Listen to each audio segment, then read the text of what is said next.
Marciane, eu sou de Janaúba, no norte de Minas Gerais.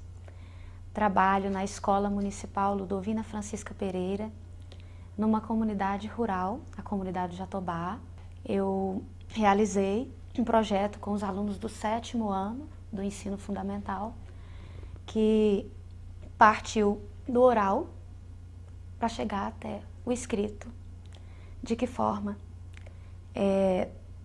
A escola é um ponto de referência. Havia uma necessidade, um anseio de valorização dessa comunidade, sobretudo das histórias, das narrativas populares. Por isso, o meu projeto, ele partiu da contação de histórias e ele buscou trazer a comunidade para dentro da escola. Porque como a escola era esse ponto de referência, os moradores identificavam nela esse papel de fazer esse resgate, essa valorização da contação de história que está desvalorizada, está perdendo, né, todo o seu brilho, todo o saber popular, ele está ficando adormecido. Então o projeto ele veio para resgatar isso, trazendo a comunidade para dentro da escola, suas histórias, seu saber, sua cultura. E aí os meus meninos puderam conhecer muitas outras histórias e o fato de trazer para a sala a história que o avô viveu, que o avô contou, o projeto conseguiu um sentimento de pertencimento desses meninos. Então eles se sentiram pertencidos porque estava contando algo da família deles, né? E aí a gente fez roda de contação de histórias, né? E foi tudo muito gostoso. E por se tratar de narrativas populares, né? Os famosos causos, é um gênero oral. Então toda a questão de variação linguística, ela foi trabalhada, porque a gente estava inserido num contexto rural, né? Então, essencialmente, precisava ser trabalhada a questão da variação linguística, sim.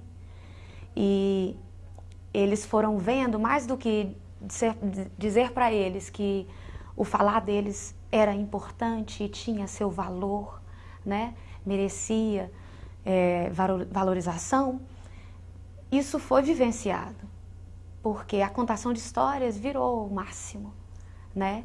E aí a gente pôde resgatar um pouco a questão de que a contação de histórias há muito tempo era a protagonista das noites, né? E de todo saber, e fazia um pouco do papel que a escola faz hoje, de doutrinar, de ensinar. E aí esse trabalho na sala de aula com a roda de contação, ele possibilitou uma interface com a escrita, de forma que aquele caos, aquela narrativa que ele ouviu, ele teve de escrever. E aí esse primeiro momento de escrita foi uma transcrição.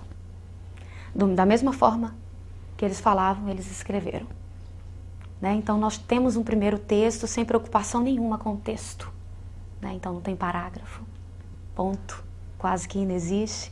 Então era mesmo muito marcado, né, pela oralidade, e essas marcas de oralidade se sobressaíam nesse primeiro texto, que era apenas uma transcrição. O aluno era apenas um coletor. Depois a gente passou para o trabalho de escrever um texto. Ali o aluno ia ser o autor, né? Então vai ser o primeiro texto escrito, ele vai pegar aquele caso transcrito e vai transformar em um texto. Então entra elementos ficcionais, ele quer colocar algo de imaginação e ele pensa numa sequência de organização, coloca parágrafos, busca fazer uma formulazinha de introdução, de fechamento, e aí aquela história, aquele caso começa a ganhar corpo, começa a virar texto. Quando a gente passou para a oficina do texto coletivo, que foi um dos passos da sequência didática, tudo que eles procuraram policiar e intuitivamente foram fazendo nesse primeiro texto, pode ser reafirmado e reelaborado. após na oficina que a gente dedicou para a reescrita. Então o texto coletivo ele foi uma grande âncora, foi um grande espelho, porque o processo o professor está lá como escriba e fazendo mediação. Olha, a gente tem que se atentar para essa palavra, já repetiu. Isso aqui fica no mesmo parágrafo, a gente vai colocar num parágrafo, em outro parágrafo. Né? E essa palavra, tem uma outra palavra que fica melhor, que compõe melhor esse cenário que a gente está...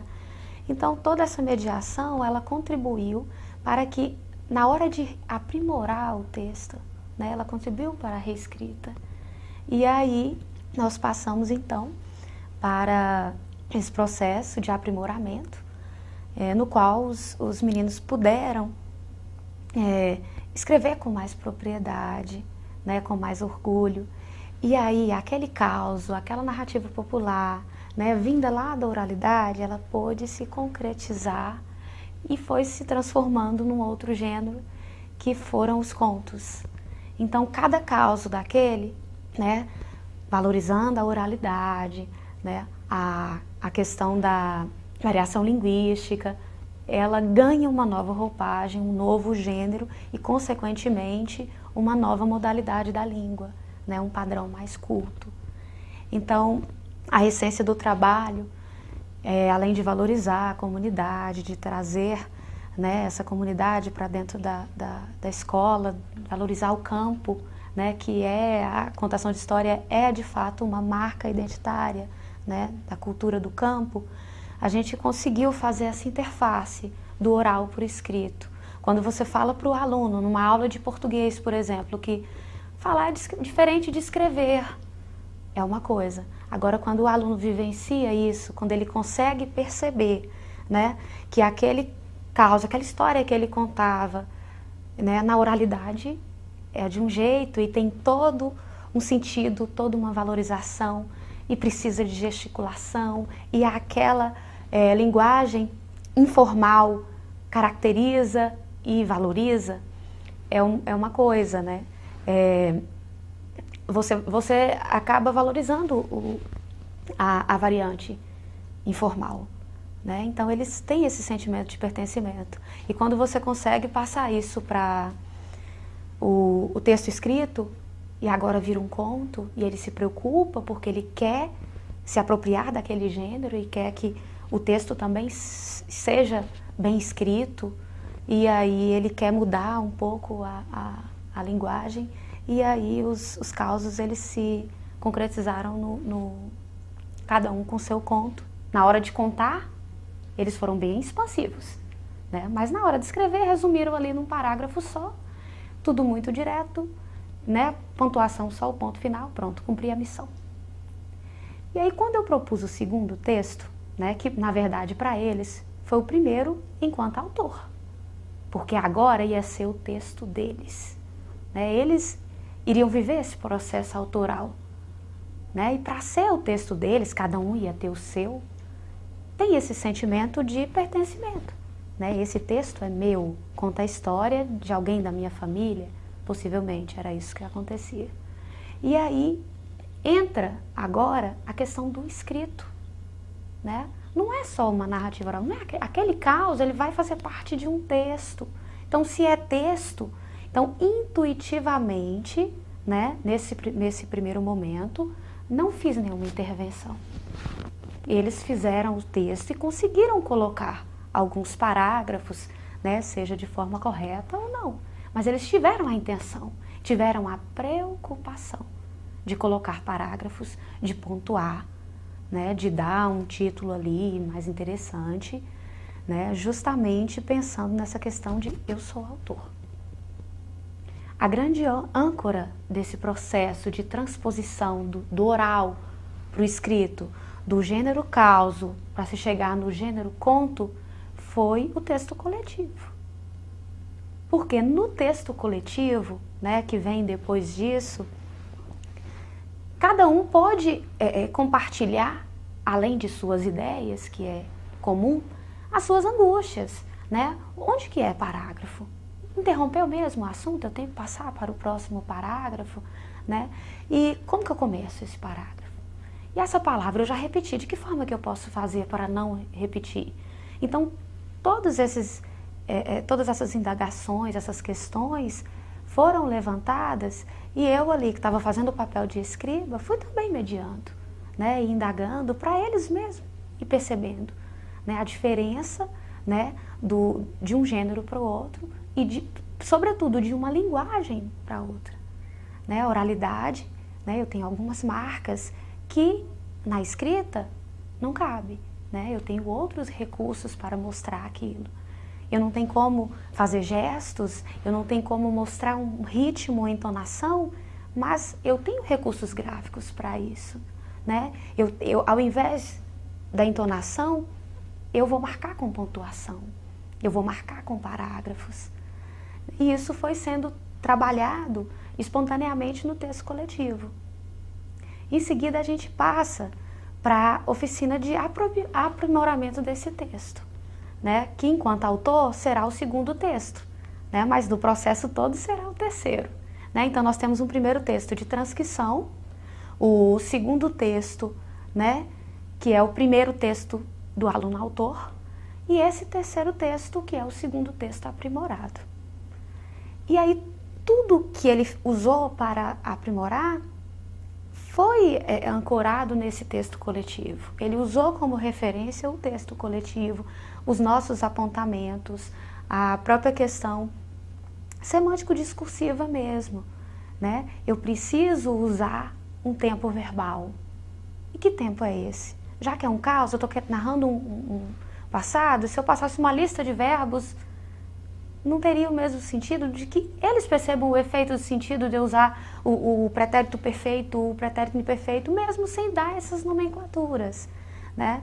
A mesma coisa aconteceu com os advérbios, né? Precisa situar esse leitor. Alguém vai ler seu texto.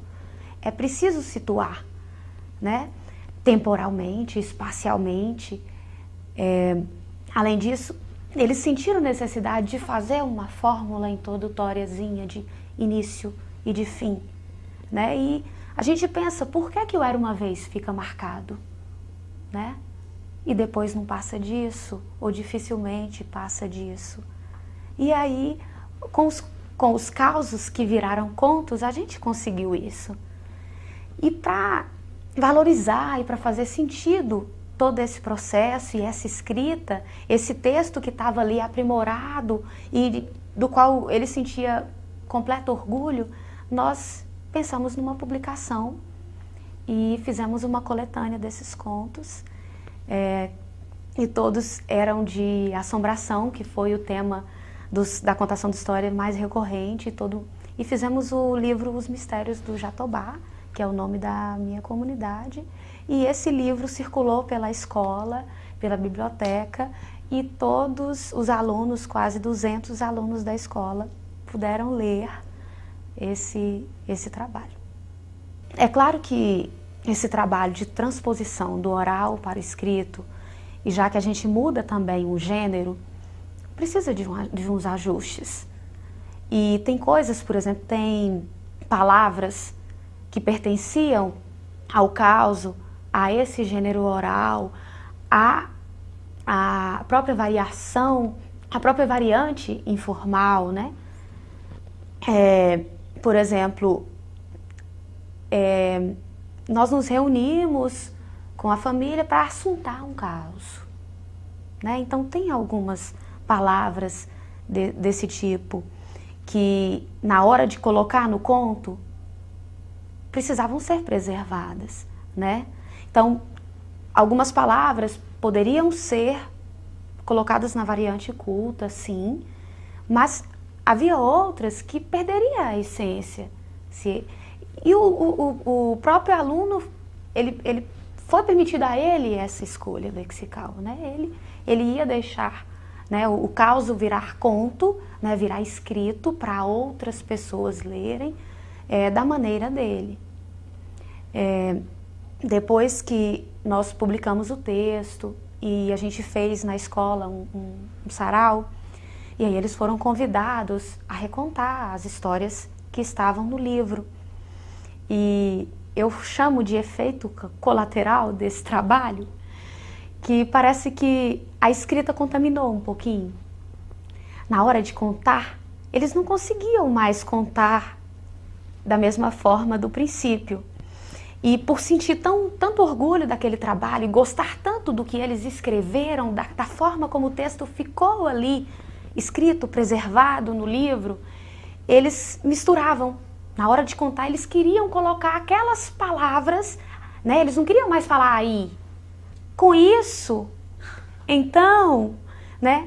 E aí, isso possibilitou uma nova conversa sobre as variantes também. Porque ficou parecendo para eles que estava inadequado aquilo ali. Por mais que a gente já tivesse conversado sobre a questão da adequação e inadequação da língua para os dois gêneros, né? Para o gênero oral e para o gênero escrito, causos e contos, respectivamente. Então ali possibilitou uma nova conversa. Tá adequado sim, era daquele jeito sim, isso está certo, tá adequado, é bonito, é valoroso, né? Então, eu percebi essa contaminação, né, do processo escrito e fui vendo que é porque ele achou bonito, ele se identificou com aquilo, ele sentiu orgulho e por isso que ele, na hora de recontar, depois de todo esse processo que ele viveu, ele misturava, né, os dois textos, a produção oral com a produção escrita. E essa nova conversa, ela deu mais propriedade ainda ao trabalho, né, ao sentido do trabalho com as variantes, né, da diferenciação dos dois gêneros, e tudo isso, né, foi possibilitado a nós todos, todo esse trabalho foi possível em função da sequência didática.